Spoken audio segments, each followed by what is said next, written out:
महाराज की जय। श्री सद्गुरु महाराज की जय। मंगल मूर्ति सद्गुरु मिलवै सर्वा धार। मंगलमय मंगल करन बिनबहु बारंबार।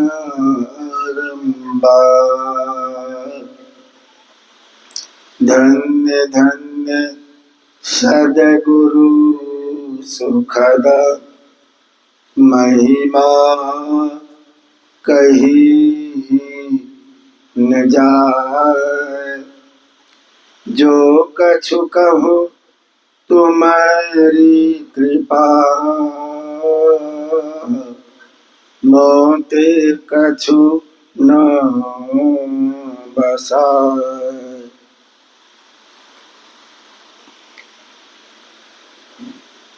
सत्संग मंदिर में साप्ताहिक सत्संग में उपस्थित सभी महानुभावों को, माता एवं बहनों को मेरा बारंबार नमन। अभी आप लोग पवित्र ग्रंथ रामचरितमानस के प्रथम सोपान बालकांड से पाठ श्रवण किए। यह तो संपूर्ण रामायण के कुल 8 कांड हैं। अधिकाधिक लोग सप्तम सोपान उत्तर कांड तक पढ़ते और इतना ही सब कोई जानते हैं। ये संपूर्ण रामायण उत्तर कांड तक ही नहीं है। संपूर्ण रामायण की बात करेंगे तो अष्टम सोपान लवकुश कांड तक ये संपूर्ण रामायण के अंदर है। तो हर कांड में बाल कांड से लेकर के अष्टम सोपान लवकुश कांड तक कोई कांड पढ़ के देखिए। हर कांड में आप संत की महिमा पाएंगे, सत्संग की महिमा पाएंगे। सत्संग के बिना, संत की संगति के बिना यह जीवन ही बेकार है।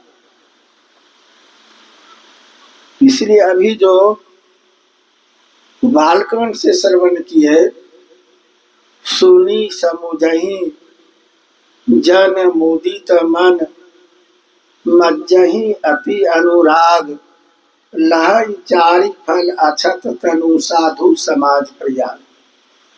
जरा पद पर गौर करेंगे।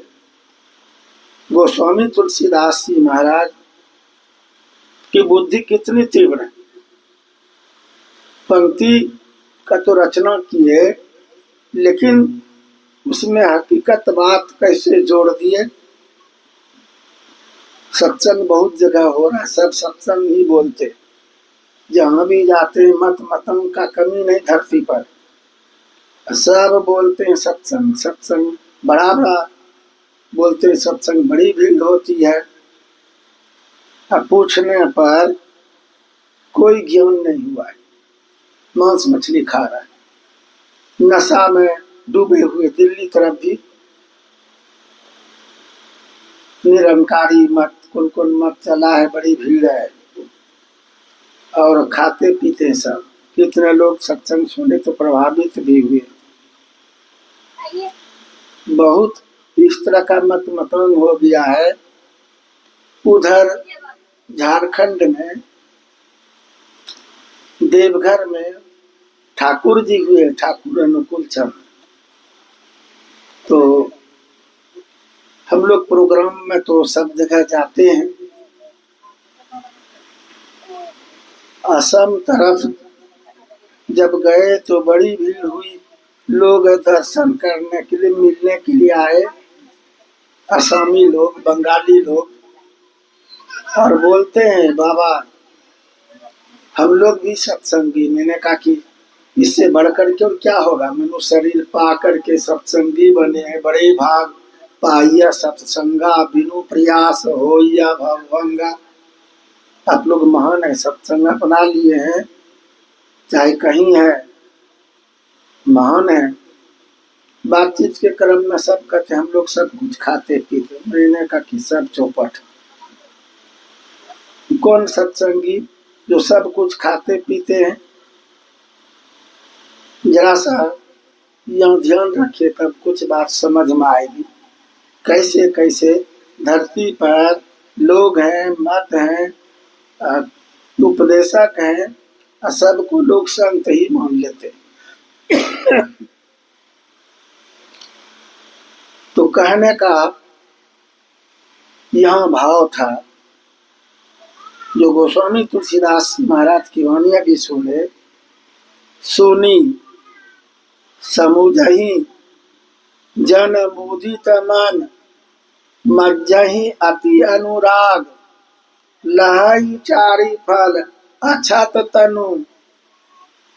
अछत तनु अर्थात शरीर रहते, मरने पर नहीं, ये शरीर के रहते ही 4 फल आप प्राप्त कर लेंगे।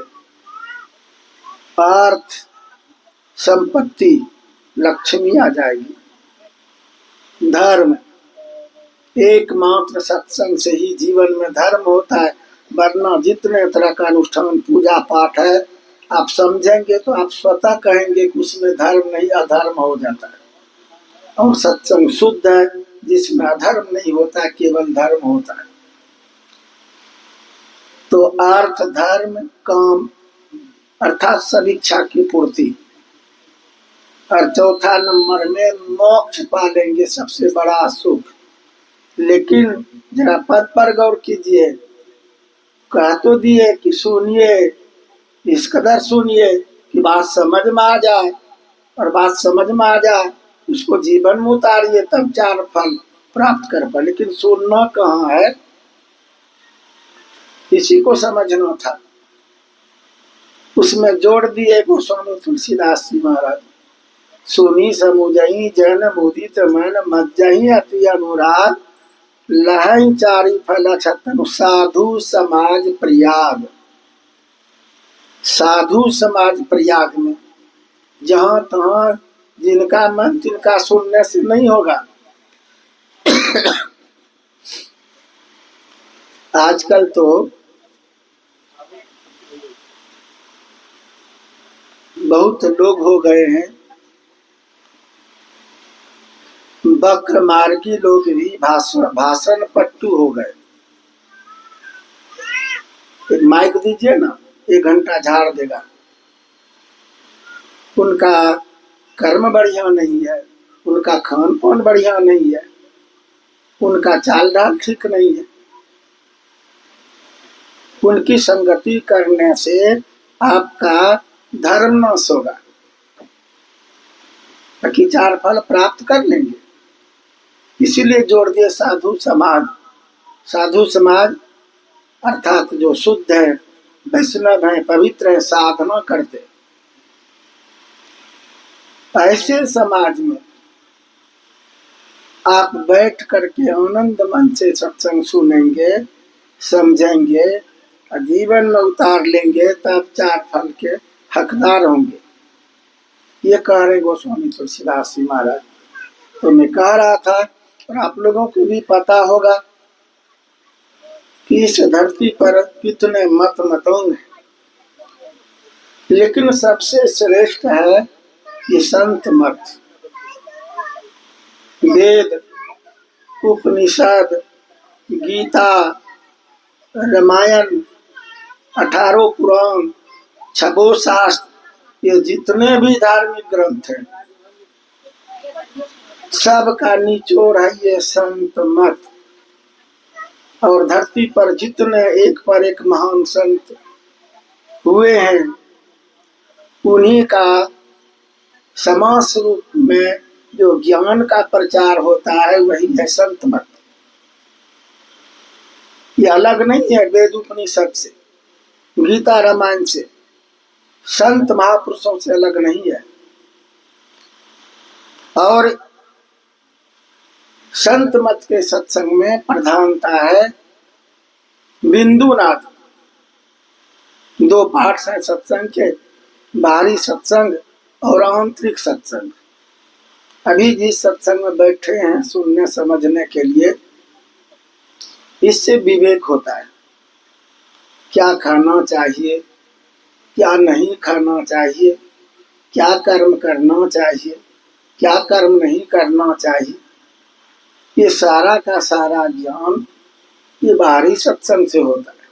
और कबीर साहब कहते हैं इस सत्संग में लाभ बहुत है, तुरंत मिलावे गुरु से। अगर ये बाहरी सत्संग अपना लेते हैं आपका इस बाहरी सत्संग से भी जीवन बदल जाएगा और गुरु से मिला देगा। ये बाहरी सत्संग का बोध जिनको हो जाएगा वो गुरु से, यही सत्संग उनको खींच करके संत सदगुरु से मिला देंगे। गुरु जुक्ति बताएंगे, फिर आप आंतरिक सत्संग में उतर जाएंगे, अर्थात साधना में आप लग जाएंगे। और जब तक कोई साधना नहीं करेंगे, बिंदु नाद में पूर्ण नहीं हो पाएगा, वो मोक्ष नहीं पा सकेगा। यहाँ जो सुन रहे थे ना, अर्थ धर्म काम और मोक्ष, ये केवल पढ़ने से बोलने से और केवल सुनने से नहीं होगा। कहा कि सुनिए समझिए जीवन में उतारिए। तब जो सबसे बड़ा पद है मोक्ष, वो मोक्ष तक मनुष्य प्राप्त कर सकता है।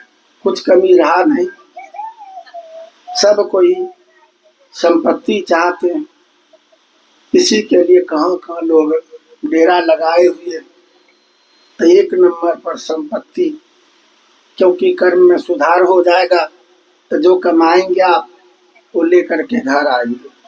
और जिनके कर्म में सुधार नहीं है, खान पान में सुधार नहीं है, कमाएगा दारू पी के गमा देगा, दूषित कर्मों में बर्बाद कर देगा। उनके यहाँ लक्ष्मी नहीं रह सकती है, वह दरिद्री वास करती। और धर्म के संबंध में कह रहा था कि एक मात्र सत्संग से ही धर्म होता है। इसको जरा समझ लीजिए। साल भर के अंदर कितने तरह का अनुष्ठान वैदिक लोग जानते हैं। नवरात्रि, शिवरात्रि, चोरचंदा, तीज, जितिया, बड़का पर्व, सोमवारी व्रत, मंगलवारी, गुरुवारी, शुक्रवारी, शनिवारी, रविवारी, एकादशी, बहुत प्रकार के विविध प्रकार के कर्म में लोग उलझे हुए। और इतने कर्म करने के बाद भी धर्म तब तक नहीं होगा जब तक सत्संग का विवेक नहीं होगा। कहिएगा ये कैसे? नवरात्रि में लोग कितना संयम नियम अपनाते, बाल दाढ़ी कटा लिए, नाखून कटा लिए, पवित्र जल में स्नान कर लिए और नया वस्त्र पहन करके, जूस पीकर, फल खा करके, अरवा खा करके और नवरात्रि कर दी। देखिएगा कितना संयम नियम है उस नवरात्रि में भी। लेकिन ज्ञान के अभाव में धर्म के बजाय अधर्म होता है। नौ पूजा समाप्त होगा। एक तो सब जगह चंडी पाठ भी खूब हो रहा है नवरात्रि के अवसर पर। देखिएगा, इधर की बात तो हम नहीं बता सकते, उधर सब जगह आप लोग तो सब लगते हैं उधर के ही है, देखने से ही पता चल जाता है करीब करीब सब उधर के। तो सब जगह देखिएगा चंडी पाठ चल रहा है। या देवी सर्वभूतेषु शक्ति रूपेण संस्थिता नमस्तस्यै नमस्तस्यै नमस्तस्यै नमो नमः। खूब चलता रात दिन।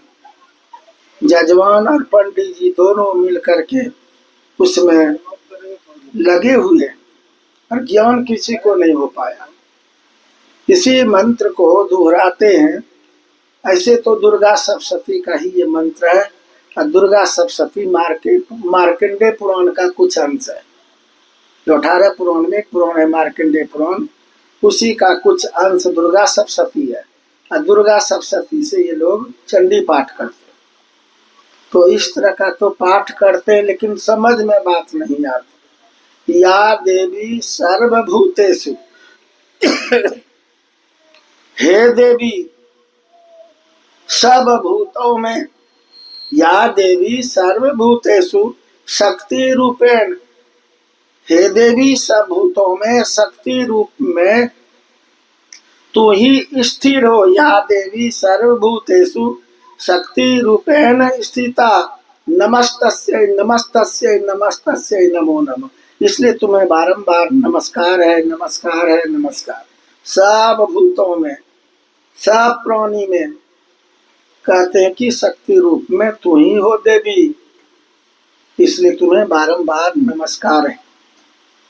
और दोहराते उस पंक्ति को, कभी कहेंगे दया रूपेण, एक शब्द का हेर फेर करके, कभी मातृ रूपेण, कभी गुरु रूपेण, समझा कुछ नहीं। गुरु रूपेण जो बोलते हैं, देवी को कह रहे कि हे देवी सब जीवों को तू ही ज्ञान देने वाली हो, इसलिए सब जीवों की तू गुरु भी हो। और दया रूपेण, सब जीवों पर तू दया करने वाली हो देवी, सब जीवों पर तू ही दया करने वाली हो। और मातृ रूपेण, सब जीवों की तू माँ हो देवी, जगत जगदम्बा हो। सब कुछ पाठ हो गया 9 दिन तक। तो माँ दुर्गा सबकी माँ है, सबको शक्ति प्रदान करती है, सबको ज्ञान देती है, सब पर दया करती है। 9 पूजा समाप्त हुआ, 10वां पूजा में नंबर आया, बकरा खाने में सब पड़ गया। अब मैं सबसे पूछता हूँ कि धर्म हुआ कि अधर्म? जीव हत्या का पाप, भयंकर पाप, चाहे कहीं से पढ़िए, महाभारत पढ़िए या और कोई ग्रंथ पढ़िए, आप मनुस्मृति पढ़िए, भयंकर पाप कर बैठा, सत्यानाश किया ना धर्म का। धर्म हो सकता है क्या? बड़का पर्व करता है लोग, बड़का पर्व, उधर बड़ा प्रचलन है, इधर भी होगा क्या पता नहीं। इधर भी है। नाम तो छठ व्रत है, लेकिन समझता कोई नहीं। बड़का पर्व बोलने का तो बोल देते, पापों से लोग छट जाए, निकल जाए, उपराम हो जाए छठ विकारों से, तब बड़का पर्व होगा। और यही बड़का पर्व है सत्संग, ध्यान। ध्यान से बड़ा कोई पर्व नहीं, यही मोक्ष तक दिला सकेगा, दूसरा कोई उपाय नहीं। बड़का पर्व किस हो? जिससे आपका आवागमन चक्र छूट जाए, वो होगा बड़ा पर्व। लेकिन वहाँ तो ज्ञान के अभाव में लोग मांस मछली अंडा खाने वाले भी, जब वो पर्व आएगा, घर मकान निपाई पोताई सब कर लेगा, और उसी तरह से बाल डाल नाखून सब कटाता। अब मान लीजिए नाखून कटा लिया था पहले, आ गया बड़का पर्व, नाखून है ये नहीं है, तो क्या कटाएगा? तो लोग बोलता है कि छुलवा लो। छुलवाना समझते हैं ना? नाखून रहता तो कहता कटवा लो, अब नाखूने नहीं है तो कहते छुलवा लो। हमको तो लगता है कि ये बोलना चाहिए उखड़वा लो। नाखून सब छुला गया तो उखड़वाना नहीं पड़ेगा, तो छुलाया क्यों? हमारे सत्संगी लोगों का भी छुलाता है क्या? गंदा चीज खाते ही नहीं, तो छुला लो इसलिए कि नाखून अपवित्र हो गया है, गंदा चीज खाया उसमें टच हुआ है। बाल दाढ़ी पवित्र हो गया इसलिए कटवाओ, और तन को पवित्र हो गया इसलिए पवित्र जल में स्नान करो। और इतना संयम नियम के साथ अब शुरुआत होगा वो बड़का पर्व सात्विक भोजन से, कद्दू भात से। आज तक कोई चिंतन नहीं कर पाता है। जब मांस मछली ही अच्छा है, तो फिर ये बड़का पर्व में सत्संगी का भोजन कद्दू भात का क्या प्रचलन?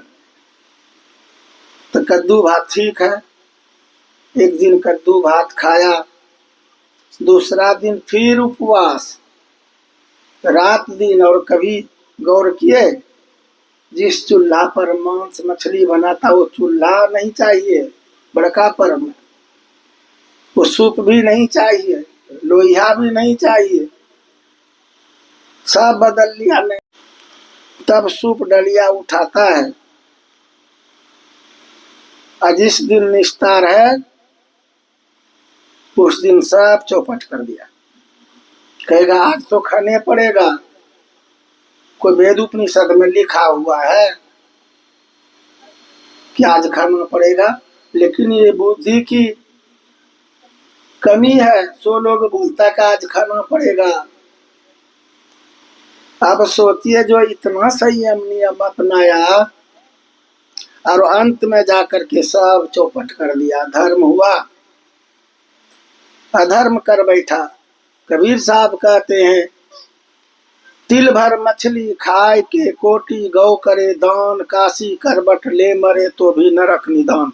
उनको नरक जाना पड़ेगा, बड़का पर्व करने से क्या होगा, क्योंकि अंत में वो सब चौपट कर दिया, सब कुछ खा पी लिया। तो सत्संग के अभाव में ज्ञान नहीं हुआ, देखा देखी कर लिया। और देखिए धर्म कैसे हो जाएगा। किस पर्व त्योहार में धर्म होगा, अनुष्ठान बताइए भी नाम बता देते हैं कि उसमें धर्म हुआ कि अधर्म। ये बड़का पर्व में बात तो समझ में आ गई कि धर्म नहीं हो पाया, उतना संयम नियम अपनाया और वो अधर्म कर बैठा। लेकिन एक बात आप लोग जानते होंगे, बड़का पर्व में मुख्य फल कौन फल है? बड़का पर्व का मुख्य फल क्या? हाँ, नारियल और जवा नहीं, नारियल ही मुख्य फल। तो बहुत चढ़ाते सूप में, तो नारियल मुख्य फल माना जाता है। नारियल अगर नहीं सूप पर रहेगा, एक सूप पर एक नारियल, तो कहेगा कि नहीं हुआ। और फल कम हो जाए तो हो जाए, लेकिन नारियल कम नहीं होना चाहिए। माँ बहने यहाँ ध्यान रखिए, भाई बंधु, नारियल आप जब उसी में रहस्य छुपा है।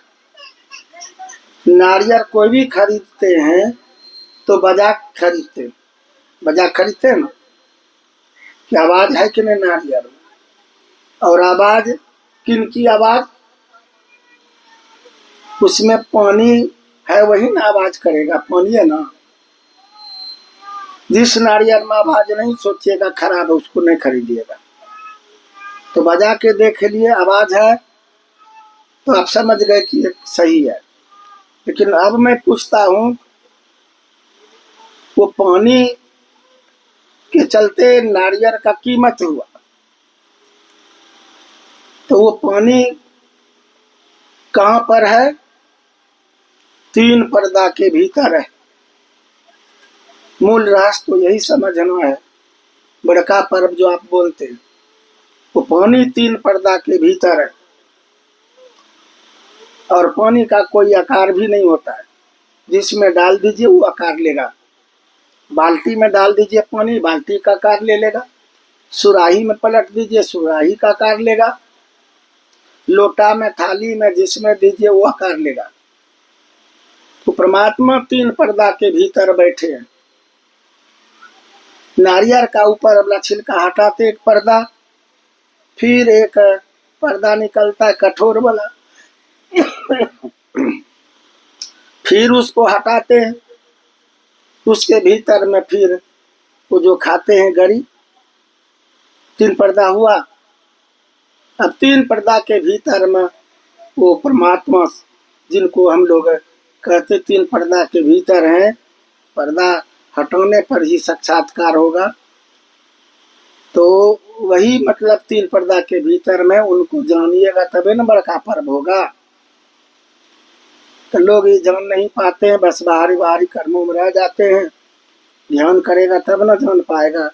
जीव पर 3 पर्दा है छाया, इसको साधन से जो न हटाया, साई स्वामी जी महाराज की वाणी में है, आप लोग सुने होंगे, पढ़े होंगे। 3 पर्दा जीव पर है, इसको हटाना पड़ता है। पर्दा अंधकार, पर्दा हटाएंगे तो प्रकाश में जाएंगे, प्रकाश पर्दा को पार करेंगे तो शब्द में जाएंगे, शब्द को पार करेंगे तब निशब्द में जाएंगे। निशब्दम परमम पदम, यही प्रभु का यही धाम है, जीव और पीप का यही मिलन होता है।